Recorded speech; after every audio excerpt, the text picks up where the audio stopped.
Morning, ladies and gentlemen. It is Valentine's Day, and I'm ready for another review. I know it's been forever since I've done not a Valentine's Day, but a review in general. I haven't done a Valentine's Day one yet, but now's my chance. So I figured, well, why not play a game? Why not play a game that symbolizes Valentine's Day more than Charlie Brown? So I came across this rather unusual game that seems better in America than it did in Japan. And by that I mean it's like it was meant to be dubbed into English despite being anime style. Game, of course, I'm talking about is called Catherine, and you probably know about this game. This is the one game where you come for the story and stay for the story. Well, also for the cutscenes, but that's a different story. So, the plot's pretty simple. A guy's a deadbeat, he has troubles with his girlfriend, he's trying to patch it up, but then discovering that she's bearing his child. Of course, that comes into play later. And worried about everything, he ends up coming across somebody in a bar who shares the same name as his girlfriend, only spelled with a C instead of a K. They hit it off pretty well, and really strange dreams commence where he's a sheep and he has to climb up block puzzles with other sheep to reach salvation or something like that. It's a really trippy experience. And so, I can't really explain the gameplay more than the story. So, we keep going. The two lovebirds hit it off just fine up until this girl has suspicions about him seeing someone else, not his actual girlfriend, the one that he met in the bar. And of course, she turns out to be kind of creepy. She almost like there's something not human.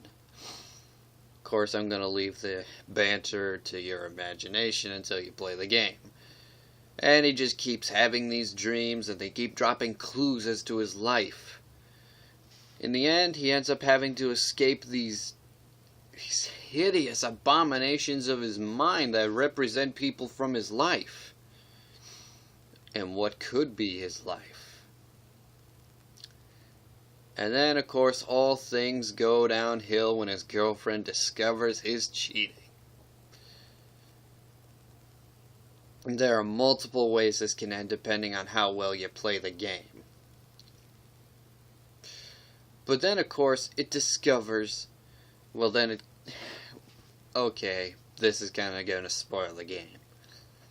But I'm not going to spoil the multiple endings for you because, let's face it, you might want to play the game to your best ability to learn these multiple endings.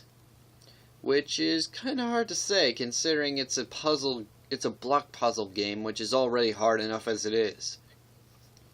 So, there's this overly long cutscene that just keeps getting more and more tense, and then the two Catherines end up squaring against each other, and it gets really friggin' creepy, and one of them dies. Ugh.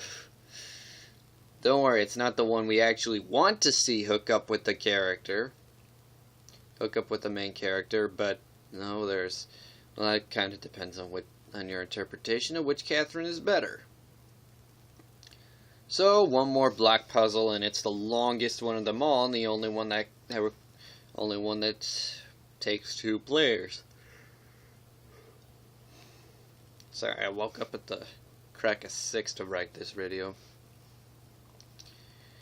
Anyway, after that, it all depends on how well you played and see what happens next.